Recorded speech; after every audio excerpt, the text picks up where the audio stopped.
우리가 주일날 시간을 통해서 일터 사역에 대해 시리즈로 살펴보고 있는데요, 사실 일터 사역, 그러니까 일과 관련된 부분만이 아니고요, 말씀드린 대로 하나님께서 예수님의 십자가 부활을 통해 모든 창조 세계의 구속을 이루셨는데, 그리고 예수님이 다시 오실 때 그것을 완성하실 텐데, 그때까지 모든 창조 세계의 구속을 위한 하나님의 역사의 동역자로 교회를 세우셨습니다. 그래서 우리 모든 성도들이, 그리고 교회 전체가 그 하나님의 그 놀라운 일에 동역하는 선교적 삶을 사는 것에 대해서 우리를 지금 하나님께서 훈련하고 계십니다. 그래서 그 부분을 하나씩 배워가고 있습니다. 오늘부터 몇 주간에 걸쳐서 일의 소명에 대해 살펴보려고 합니다. 일의 소명. 그러니까 제가 이제 자주 보여드리잖아요. 세상을 향한 우리의 소명, 그러면서 도표 한번 좀 보여주실래요? 세상을 향한 우리의 소명, 선교에서 예수님의 주되심이 모든 창조 세계에 실현되도록 주님의 명령을 따라 우리가 주님과 함께 동역자의 삶을 사는 건데, 복음 전도, 그 다음에 가르침, 사랑의 섬김, 문화의 구속, 창조 세계의 돌봄, 이제 이 부분이 이제 주된 영역들입니다.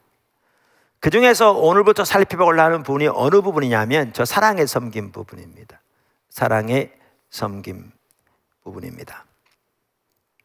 그래서 그 부분을 일의 소명이란 제목으로 몇 시간에 걸쳐 살펴보고자 합니다.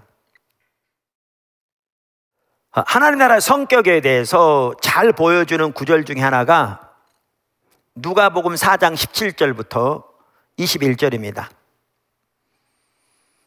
예수님께서 공생애를 시작하시면서 누가복음에 기록된 첫 번째 사건입니다. 실제 첫 번째 사건이 아닌데 제일 먼저 기록되어 있습니다. 왜냐하면 누가복음 전체는, 그리고 사도행전까지 이 관점에서 예수님의 사역을 풀어가고 있습니다. 자, 4장 17절. 선지자 이사야의 글을 드리거늘 책을 펴서 이렇게 기록된 데를 찾으시니 곧 주의 성령이 내게 임하였으니 이는 가난한 자에게 복음을 전하게 하시려고 내게 기름을 부으시고 나를 보내사 포로된 자에게 자유를, 눈먼 자에게 다시 보게 함을 전파하며 눌린 자를 자유롭게 하고 주의 은혜의 해를 전파하게 하려 하심이라 하였더라. 책을 덮어 그 맡은 자에게 주시고 앉으시니 회당에 있는 자들이 다 주목하여 보더라. 이에 예수께서 그들에게 말씀하시되 이 글이 오늘 너희 귀에 응하였느니라 하시니, 하나님 나라와 관련해서 아주 중요한 구절입니다. 근데 이 구절에서는 세 가지를 간단히 볼 수 있어요. 그 외에도 많겠지만, 하나는 뭐냐면 구약에 예언된 말세에 임하게 되어 있는 하나님의 나라가 예수님의 삶과 사역 안에서 지금 이미 임했다는 것을 볼 수 있습니다. 주님이 그렇게 말씀하셨잖아요. 또 하나는 성령을 통해 하나님의 나라가 임한다는 것을 볼 수 있습니다. 이 구절에서. 더 나아가 이 구절은 하나님의 나라의 성격에 대해서도 말하고 있습니다. 아주 매우 중요한 부분입니다.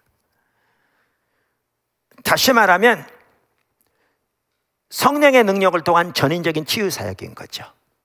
그래서 예수님께서 이 땅에 계실 때에 공생의 사역 기간 동안에도 정확하게 예수님이 그 일을 하셨습니다. 하나님 나라의 사역으로. 그래서 예수님은 성령을 통해 전인적인 치유 사역을 감당하셨고요, 성경은 예수님이 감당하신 그 사역이 하나님 나라가 이 땅에 임한 증표임을 이렇게 말하고 있습니다. 그래서 예수님의 삶과 행위와 말씀으로 하나님 나라를 전하셨잖아요. 그런데 이러한 하나님 나라의 사역은 예수님이 감당하실 뿐만 아니라 우리가 예수님의 제자로서 감당해야 할 사역이기도 합니다. 그래서 사랑으로 우리가 가난한 자를 돌보고 압제당한 자를 자유케 하고 소외된 자들을 사랑으로 섬기는 것 등 이러한 것들은 교회가 감당해야 할 매우 중요한 사역입니다. 당연히 성령의 능력으로, 또한 성령의 도움으로, 성령의 인도를 따라 주님 안에서. 그래서 아까 말한 사랑의 섬김 이렇게 말할 때 이런 내용이 포함됩니다. 여기 이런 내용이 포함됩니다. 근데 제가 아까 사랑의 섬김이라고 말할 때는 이런 내용뿐만 아니라 매우 중요한 다른 부분이 있습니다. 그게 일의 소명에 대한 겁니다. 그거를 제가 살펴보려고 하는 겁니다. 그거를 일의 소명에 대한 부분입니다. 특별히 제가 이번에 몇 주간에 걸쳐서 살펴보려고 하는 일의 소명, 그 부분은요, 이 책에 아주 잘 나와 있습니다. 아주 뛰어난 책입니다. 그러니까 평범한 일 속에 특별한 소명이라는 책인데요, 진 에드워드 베이스라는 학자가 쓴 책입니다. 참고로 이 책은 그 루터의 일의 소명에 대한 그 가르침에 기초하고 있습니다. 그러니까 루터가 모든 종류의 일을 하나님의 소명으로 인식하고 이 부분에 집중적으로 가르치기 시작했습니다. 이것을 구스타프 빙그렌이라는 학자가 루터 on vocation, 그러니까 일의 소명에 대한 루터의 견해, 그런 뜻인 거죠. 그러한 책으로 이렇게 정리했습니다. 그 영어 책을 혹시 보기 원하시면 제가 가지고 있습니다. 그게 두꺼운 책은 아닙니다. 그걸 정리했는데 이 진 에드워드 베이스라는 이 학자가 그 책을 보고 삶에서 근본적인 변화가 있었습니다. 자신의 인생을 전혀 새롭게 보게 된 거죠. 그래서 이 부분을 집중적으로 연구하고 또 책도 내고 전 세계적으로 강의하면서 이렇게 하나님의 백성들을 어떻게 일의 현장에서 하나님의 소명으로서 그 일을 감당할 수 있는지를 이렇게 무장시켜 가고 있습니다. 그래서 그 책이고요. 예, 말씀드린 대로 우리가 이 부분을 더 배워가기 원합니다. 아멘. 첫 번째, 하나님의 섭리. 우리가 감당하는 일을 하나님의 소명으로 이해하는 매우 중요한 그 성경적인 배우의 가치는요, 하나님의 섭리에 있습니다. 그러니까 이를 소명으로 아는 성경적인 이해와 하나님의 섭리는 밀접한 관계가 있습니다. 하나님의 섭리에 대해서는 전에도 몇 번 나눴었는데요, 창세기 1장에서 하나님께서는 천지를 창조하십니다. 그런데 창세기 2장에서는 계속해서 하나님이 천지 창조 역사를 이루어 가십니다. 특별히 하나님의 섭리와 관련된 부분이 거기에 나옵니다. 하나님은 지금도 계속해서 하나님의 모든 창조 세계를 유지하고 돌보시고 보살피시며 위에서 공급하시는 일을 계속하고 계십니다. 그것을 학자들은 하나님의 섭리라고 부릅니다. 영어로 providence라고 그러는데요, 이 섭리라는 단어는 말씀드린 대로 providence라는 말인데 영어로 공급하다라는 말이 provide라는 단어인데 그 단어와 같은 어근에서 나온 겁니다.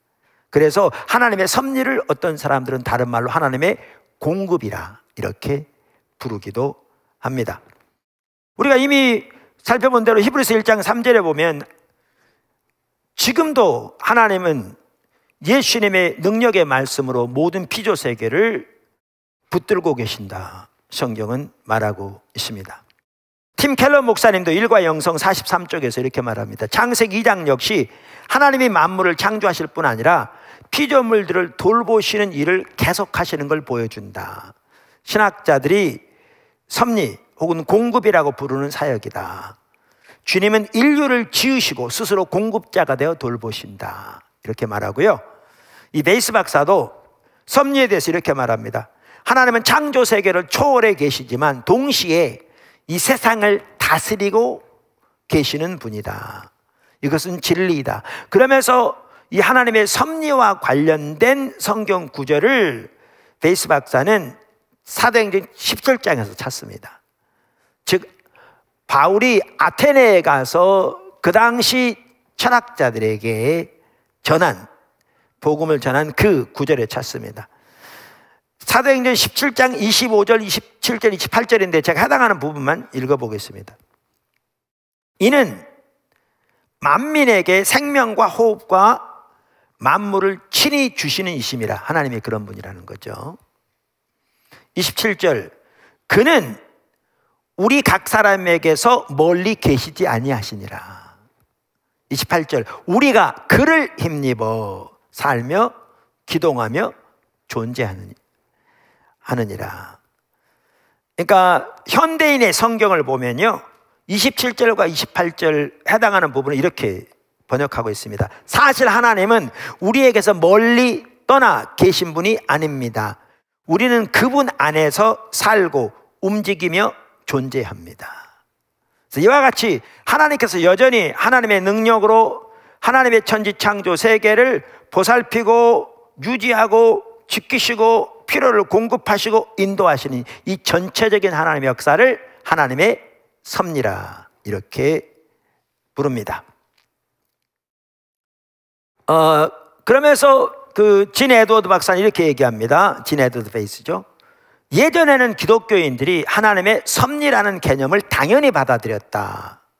공급하다, provide 라는 말에서 나온 섭리라는 개념은 그저 하나님께서 결정권자라서 통제만이 아니라 이 세상 만물을 하나님이 직접 보살피고 계시다는 것이다. 오늘날도. 자, 이와 같이 하나님은 이 모든 피조 세계를 하나님의 섭리를 통해 보살피고 돌보시고 위에서 공급하시고 인도하고 계신데, 하나님이 역사를 어떻게 행하시느냐? 사람을 통해서 행하십니다. 사람을 통해서. 그러니까 하나님께서 창세기 1장에서 천지를 창조하시고 그 창조 명령, 인간을 창조해서 창조 명령을 주실 뿐만 아니라 2장에 보면 하나님의 섭리적인 역사에 대해서 말하면서 아담과 하와를 이 역사의 동역자로 부르신 걸 볼 수 있습니다. 그래서 하나님께서 오늘날도 모든 피조세계 가운데 이 하나님의 섭리의 역사를 이루시되, 공급하시는 역사를 이루시되, 누구를 통해서 행하시는가? 하나님의 형상으로 창조함을 받은 인간을 통해서 그 일을 하십니다. 근데 이것을 가장 잘 지적한 사람이 마르틴 루터였습니다. 종교개혁자 마르틴 루터였습니다. 그래서 전에도 보았지만, 예를 들면 시편 127편 1절에 보면 이렇게 말하죠. 여호와께서 집을 세우지 아니하시면 세우는 자의 수고 헛되며. 여기 보면 누가 집을 세운다고 되어 있습니까? 여호와께서. 그런데 하나님이 그럼 어떻게 집을 세우냐는 거죠. 하나님이 어떻게 집을 세우세요? 루터는 그걸 이렇게 표현했죠. 하나님은 집을 세우는 사람들을 통해서 집을 세우신다. 그러니까 하나님이 집을 세우시는데 사람을 통해서 세우신다는 거죠. 사람을 통해서. 예를 들면 우리가 주기도문 할 때 예수님께서 일용할 양식을 구하라고 이렇게 우리에게 말씀하셨잖아요.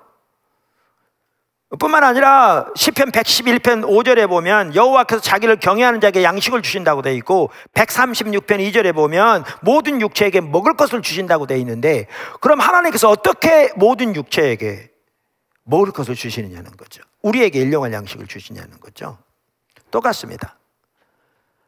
그러니까 광야에서 만나를 주셔서 이스라엘 백성들에게 먹을 걸 주신 것처럼 그러한 특별한 일도 하시지만, 이런 경우는 오히려 예외적인 경우이고, 보편적으로는 하나님께서 우리에게 양식을 공급하시되 어떻게 공급하시느냐? 사람을 통해서 하시는 거죠. 사람을 통해서. 그래서 하나님은 씨앗을 심고 수확을 거두는 농부를 통해서, 예를 들면 루터 시대로 말하자면 밀가루를 빵으로 만드는 제빵사를 통해서, 그리고 음식을 준비하는 사람들을 통해서 그 일을 하신다는 거죠. 그러다 보니까 그 하나하나의 일들이 하나님의 섭리의 역사를 이루시는, 하나님의 통해서 역사하시는 소명이라는 거죠. 이 하나하나가. 다시 말하면, 그래서 소명이란 말은 이따가 vocation은 말인데, 제가 이거를 일의 소명이라고 이렇게 표현한 겁니다. 하나하나가 일의 소명이라는 것이죠. 두 번째, 일의 소명, 영어로 vocation입니다. 금방 살펴본 대로 우리가 하나님의 섭리를 이해하면, 그 하나님의 섭리의 역사를 위해 인간을 동역자로 부르신 사실에서 우리는 일의 소명을 발견할 수 있습니다. 그래서 루터는 우리가 하는 모든 일에서 하나님의 소명을 보았고요, 그것을 vocation이라고 불렀습니다. 제가 일의 소명이라고 번역하는 vocation이라고 불렀습니다. 이 vocation이라는 단어는 원래 소명이라는 단어입니다. 그러니까 라틴어 vocare라는 단어가 라틴어에서는 부르다 그런 뜻이에요. 그래서 거기서 나온 vocation은 소명이라는 말인데, 이 일을 소명으로 본 거를 말하는 거죠. 그래서 제가 일의 소명이라고 부른다고 그랬잖아요. 근데 오늘날은 이 vocation이라는 단어가 소명이라는 개념은 사라져버린 채 오늘날에는 단순한 직업을 의미하는 단어로 바뀌어버렸죠. 그러니까 일상적인 용어로 바뀌어버렸죠. 이 부분에 대해서 아까 말한 그 베이스 박사는 이렇게 말합니다. 성경에는 복음으로 부르셨고, 그러니까 하나님께서 우리를 복음으로 부르셨다는 거예요. 데살로니가 후서 2장 14절. 하나님이 우리를 어떤 일이나 어떤 모습의 삶을 살아가도록 부르셨다는 말씀으로 가득하다. 뭐가? 성경에는. 그러니까 고린도서 1장 2절, 7장 15절, 20절 등. 그러면서 성경의 다른 가르침들과 더불어 종교 계획을 거치면서 대두되어 아주 구체적으로 발전하였다. 무슨 말이냐면 이 일을 소명으로 보는 이 이해가 성경에는 여러 군데 이미 나와 있는데 종교 개혁을 거치면서 이것이 대두되었다는 거죠. 전면적으로 부각되었다. 근데 그 일을 한 가장 핵심적인 인물이 루터였습니다. 켈빈도 마찬가지였지만 루터였습니다. 중세시대에는요, 그 이전에 중세교회에서는, 중세시대에는 소명 또는 부르심, 그 말은 교회의 사역에 전념하는 일만을 의미하는 것으로 받아들여졌습니다. 중세시대에는. 그래서 누가 소명을 받았다, 하나님께로부터, 그렇게 말하면 그것은 사제나 수도사 혹은 수녀가 되라는 소명을 하나님께로 받았다는 걸 의미했습니다. 중세시대에는. 농부나 요리사가 되거나 군인이 되는 일과 같은 보통의 직업들은, 심지어 왕도 거기에 포함됐습니다. 왕도 보통의 직업에 포함됐습니다. 이러한 보통의 직업들은 필요하긴 하지만 세속적인 것이라고 여겼습니다. 중세시대에는. 그래서 그런 사람들도 구원은 받을 수 있지만 그들의 삶은 소위 세상이라는 진흙탕 속에 빠져 사는 것으로 이해가 된 거죠. 것으로 이해가 된 거죠. 그래서 하나님을 온전히 섬기고 진정한 신앙생활을 하려면 전적으로 헌신해서 성직자가 되어야 한다고 그들은 여긴 겁니다. 그리고 그렇게 성직자로서 부르심을 받은 것을 그들은 소명이라고 불렀습니다. 소명이라고 이해했습니다. 그러다 보니까 결혼만 하더라도, 오늘날의 가톨릭에서 결혼 미사를 하듯이, 결혼만 하더라도 결혼을 선한 것으로 하나님이 맺어주시는 거룩한 예식이라고 받아들이긴 했지만, 그러나 부부 혹은 부모가 되는 것은 성직자의 신앙생활에 장애가 된다고 생각했습니다. 그래서 그 당시 소명을 받는다는 것은 여러 다른 의미도 있지만 무엇보다 독신 생활을 하려는 의지와 금욕 생활을 할 수 있는, 성적인 면에서 금욕 생활을 할 수 있는 능력을 말하는 것으로 이해되었습니다. 그래서 가톨릭에서는 오늘날까지도 신부들은 결혼하지 않습니다. 오늘날까지도. 이게 중세시대에 가지고 있었던 이해입니다. 중세시대. 그런데 오늘날에도 이런 이해를 가지고 있는 사람들이 적지 않습니다. 심각한 거죠. 가톨릭에서는 더 그런데 이것은 가톨릭만의 문제만은 아닙니다. 문제만은 아닙니다. 이러한 이해는 토마스 아퀴나스의 이중 구조에 기인한 것 같습니다. 제가 보기에.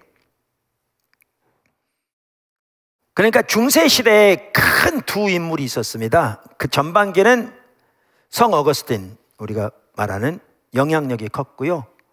그 다음에 그 후반부, 특별히 13세기부터쯤은 그 토마스 아퀴나스의 영향이 컸습니다. 13세기 들어오면서 여러 헬라 고전 철학자들의 이 책들이 라틴어로 번역되기 시작했습니다. 그러면서 아리스토텔레스의 저작들이 이제 소개되기 시작한 겁니다. 그러면서 기독교 자체에 심각한 도전을 제기했습니다. 왜냐하면 철학뿐 아니라 윤리학, 미학, 과학, 정치학 등 여러 영역에서 그 아리스토텔레스의 철학은 그 여러 영역에서 포괄적인 이방적 체계였기 때문에 하나님을 배제한.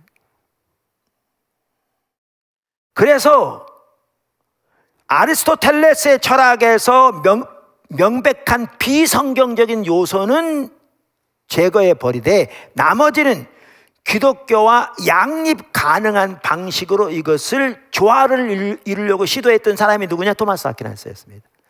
그리고 그의 그 시도는 중세 교회 후반부에 막강한 영향을 미쳤습니다. 사실 오늘날도 캐톨릭 교회에는 그 기초가 토마스 아퀴나스에 있습니다.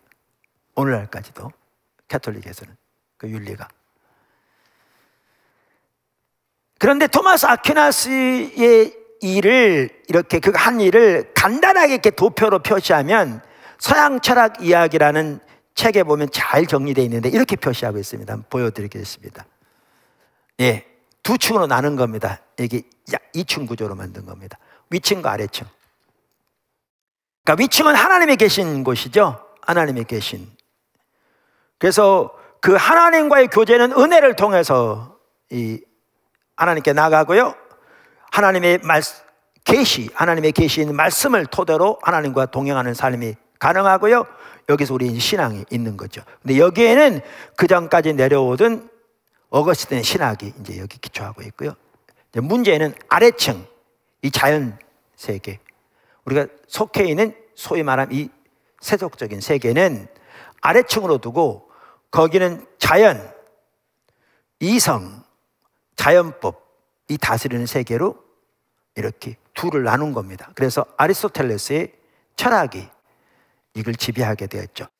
여기에 자연이란 말은 낸시 피어스는 이 부분에 대해서 이렇게 얘기합니다. 완전한 진리에서 여기에 그 자연이라는 부분은 오늘날 그 말하는 그러한 자연을 말하는 게 아니고 아리스토텔레스 철학에서 말하는 그 자연을 말한다는 거죠.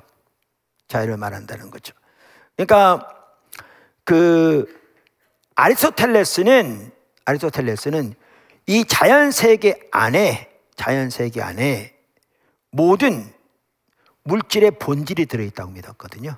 모든 물질의 본질이 들어있다고 믿었고 그것을 이성으로 발견할 수 있다고 주장한 것입니다. 그래서 그 안에 그 모든 자연 세계의 목표도 목적도 혹은 목적론도 다 이 물질 안에 자연 세계 안에 내재되어 있어서 그것을 이성으로 발견할 수 있다고 본 거죠. 문제는 뭐냐면 하나님 없이도 다 가능하다는 겁니다. 하나님 없이도. 그래서 이렇게 주장했는데 문제는 이렇게 믿는 것과 그런데 이 자연 세계를 올바로 알 수 있으려면 하나님의 은혜가 필요하고 특별히 하나님 나라에 들어가려면 말씀드린 대로 하나님의 계시를 통해 하나님과 관계에서 신앙을 가짐으로 그렇게 하나님 나라에 들어갈 수 있다. 이렇게 가르쳤는데 문제는 상층부, 하층부를 나누는 데 문제가 있는 겁니다. 나중에 어떻게 들었냐면 상층부만 딱 제거해 버리니까 하층부만 나는 겁니다. 이게 자연주의 철학입니다. 하나님은 전혀 존재하지 않는 우주가 전체인 우리의 이성을 통해서 우주 속에 있는 모든 본질을 다 발견할 수 있는 이런 씨앗이 심겨진 거죠. 근데 아까 말씀드린 대로 소명만 하더라도 이러한 이해에 기초한 거죠. 그러니까 하나님을 온전히 믿는 기도나 그 다음에 성경 공부를 통해서 그 일에만 온전히 헌신된 것은 상층부에 속한 고귀한 하나님과 관련되는 것이고 아래층 자연세계와 관련된 것은 심지어 왕이라도 세속적인 것이고 등급이 낮은 이런 이해를 갖게 되었던 상황인 거죠. 그래서 소명만 하더라 아까 말씀드린 그렇게 이해가 되어지는, 그러니까 결혼만 하더라도 하나님이 세우신 거라고 받아들이긴 하지만 이 이해가 그 바탕에 있다 보니까 말씀드린 대로 그렇게 이해하는 결론을 가져왔습니다. 자, 이 상황에서 이제 종교개혁자들이 들고 나온 거죠. 종교개혁자들이. 그래서 종교개혁자들은 여러 가지 중세교회의 잘못된 점들을 강력하게 지적하며 바꿔가기 시작했는데 소명에 대한 부분도 마찬가지였습니다. 그러면서 베이스 박사는 그 부분에 대해서 이렇게 얘기합니다. 기존 교회 구조를 복음과 성경에 비춰 자세히 살펴본 종교개혁자들은 성직사나 수녀, 수도사들만이 하나님의 특별한 은총을 받은 것이 아니라 모든 성도도 지극히 충만한 하나님의 은혜로 신앙생활을 할 수 있다고 주장했다는 겁니다. 할렐루야. 그러니까 소명만 하더라도 이런 거죠. 종교개혁자들은 당연히 성직이 하나의 소명으로서 그 나름대로의 의무와 권위, 축복을 받은 하나님의 부르심이라고 가르쳤습니다. 당연히. 그런데 이 성직만이 아니라 동시에 성도가 가지고 있는 직업도 그 각자 성직 못지않게 거룩한 의무와 권위와 축복을 받은 하나님의 부르심이라고 주장한 거죠. 그 구조를 깨뜨린 거죠. 그러면서 성도들이 모두가 다 하나같이 성직자나 사역자가 돼야 되는 것은 아닌 거죠. 아닌 거죠. 그리고 하나님 앞에 온전해지기 위해 반드시 성직자가 돼야 되는 것은 더욱더 아닌 거죠. 더욱더 아닌 거죠. 그러면서 이 모든 성도들의 일에서 모든 종류의 직업에서 성직자 못지않은 하나님의 소중한 소명을 발견하게 된 겁니다. 그리고 그것을 강력하게 외치게 된 겁니다. 이해하시죠? 그러면서 이 베이스 박사가 참 잘 지적했는데요. 그는 이렇게 말했습니다. 만민제사장설은, 그러니까 종교교육의 핵심적인 그 가치 중에 하나가 만민제사장설이잖아요. 우리 모두가 다 제사장이라는 거죠. 성경은 명확하게 그걸 말하고 있습니다. 그러면서 이렇게 말합니다. 만민제사장설은 모든 사람을 사역자로 만든 게 아니라 모든 일을 신성한 부르심으로 바꾸어 놓은 것이다. 아주 잘 표현했죠. 그러니까 만민제사장설은 모든 사람을 성직자로, 그렇게 표현한 것이 낫겠죠. 성직자로 만든 것이 아니라 모든 일을 신성한 부르심으로 바꾸어 놓은 것이다. 세 번째, 하나님이 두 개의 왕국을 다스리신다.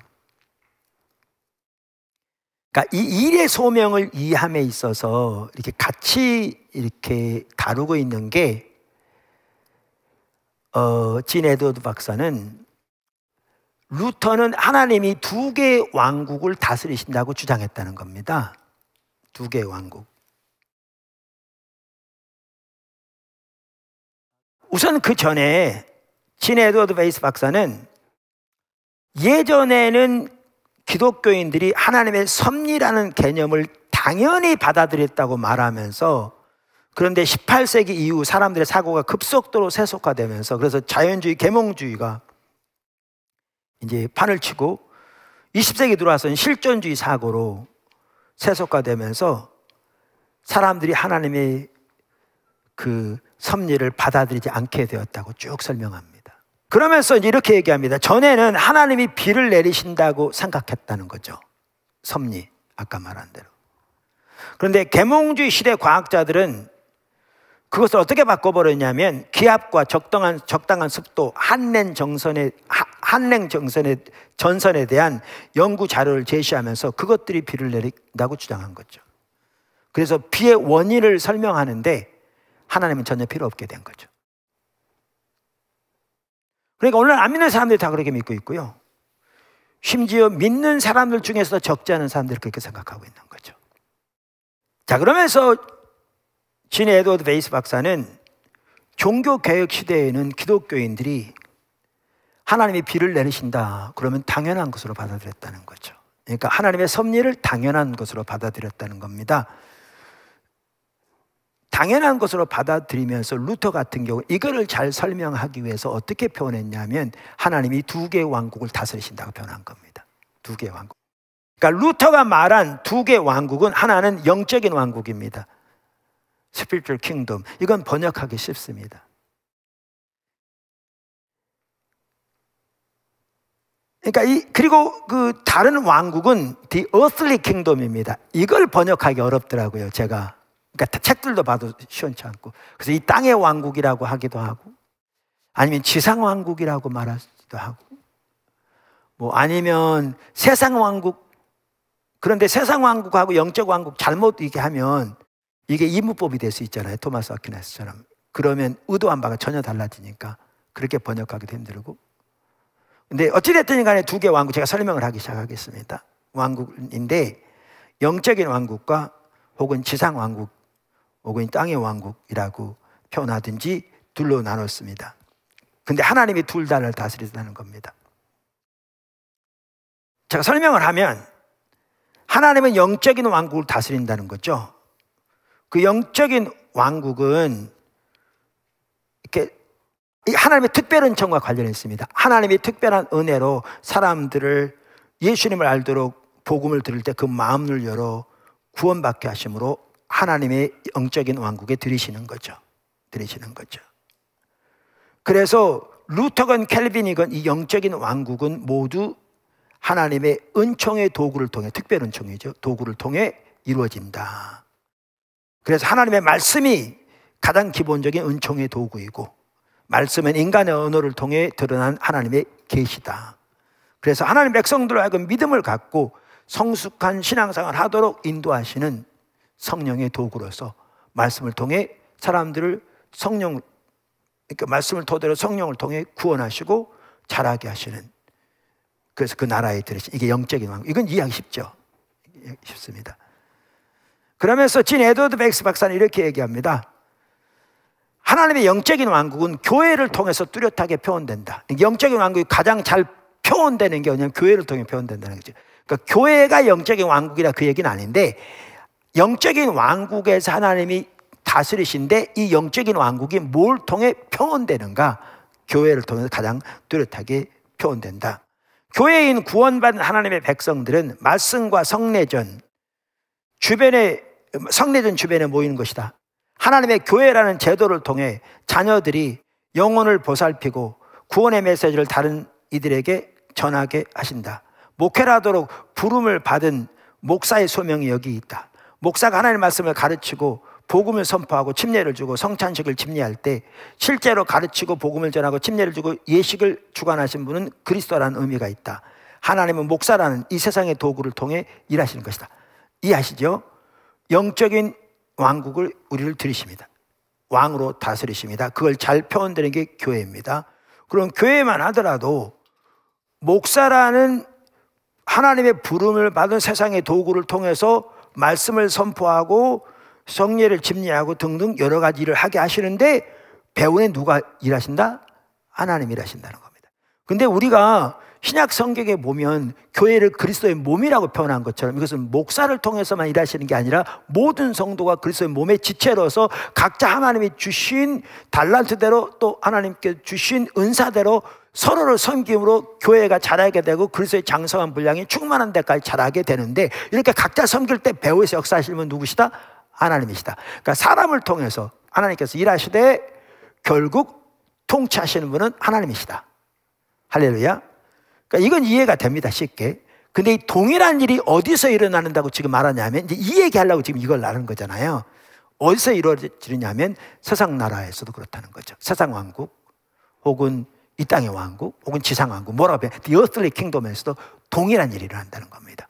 동일한 일. 다시 말하면 하나님이 통치하신다는 거죠. 여기서 하나님 통치하신다. 진 에드워드 박사는 이렇게 얘기합니다. 하나님이 영적인 왕국에서 도구를 통해 일하시는 것처럼 이 땅의 왕국에서도 도구를 통해 일하신다고 종교개혁자들은 생각했다. 하나님이 창조세계에 마련해 놓으신 자연법칙을 통해 일하신다. 하나님은 당신의 도덕률을 통해 국가를 다스리시는데 하나님을 알지 못하는 사람들도 도구로 사용하신다. 소위 말하는 세속사에서도 소명이라는 수단을 통해 하나님은 일하신다. 즉 하나님은 가정, 일터, 조직사회를 만들어 인간이 하나님의 거대한 계획 속에서 특정한 역할을 감당하도록 하신다. 하나님이 통치하시고 다스리시다는 거죠. 그래서 하나님의 목적이 일의 소명을 통해서 이루어지도록 하나님이 그걸 통해 일하시고 안 믿는 사람을 통해서 일하신다는 거죠. 제가 보기에는요, 아까 말한 대로 마르틴 루터의 두 개의 왕국을 하나님이 통치하신다. 거기가 토마스 아퀴나스를 반박하기 위해서 같아요. 제가 보기에는. 아까 토마스 아퀴나스 다시 한번 보여주실래요? 거기 보여주시면 아까 토마스 아퀴나스는 상층, 하층 두 구조로 나눴습니다. 그래서 하나님이 통치하시는 상층부, 근데 거기에서 하나님이 통치하신 걸로 되어 있는 거죠. 거긴 하나님의 은혜가 함께하고 특별 은총이 거기 주어져서 거기에서 하나님의 계시가 기준이고 그래서 하나님을 만나고 거기에 교제도 이루어지고 되는데 저기에서 문제가 뭡니까? 하층부는 하나님의 통치가 있지 않습니다. 하층부는 이게 상하층으로 나눠서 그래서 자연을 또 이해하는데도 하나님의 은총이 필요하다고는 얘기했을지 몰라도 하층부는 뭐가 스스로 움직입니까? 자연 속에 내재된 그 법칙에 의해서 아리스토텔레스의 아까 말한 철학처럼 여기에 모든 것이 다 내재되어 있는, 움직여지는, 그리고 그 법칙은 이성으로 발견하는, 그러니까 하나님이 전혀 자리가 없는 거죠. 그러니까 나중에 이 상층만 딱 드러내버리니까 자연주의신앙만 남는 거죠. 루터는 이걸 반박한 거죠. 그게 아니다.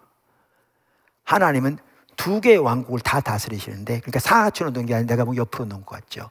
영적인 왕국뿐만 아니라 지상 왕국도 다스리신다. 그리고 지상 왕국에서도 하나님이 섭리를 통해 통치하시는데 각 영역에서 믿는 사람이건 안 믿는 사람이건 그들의 일의 소명을 통해 하나님의 목적을 이루어 가신다. 이렇게 나온 거죠. 저걸 정확하게 반박한 거죠. 그래서 하나님이 두 영역을 다 통치하신다고 지금 이렇게 말한 겁니다.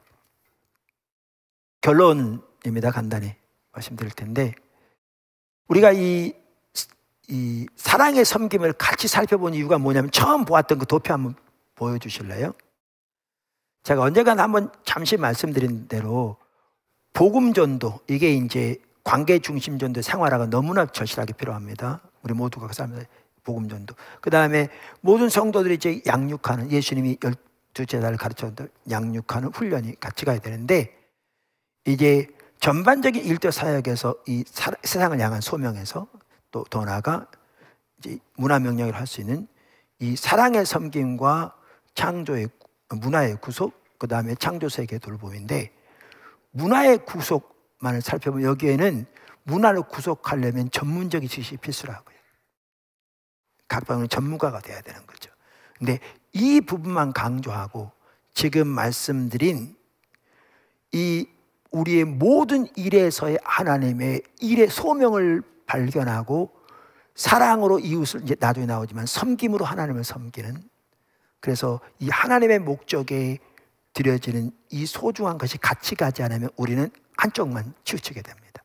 그래서 아까 말씀드린 대로 세계관에 무장되어져서 문화를 구속하는 일에만 초점이 맞춰지면 엘리트주의로 빠질 수 있는 거죠.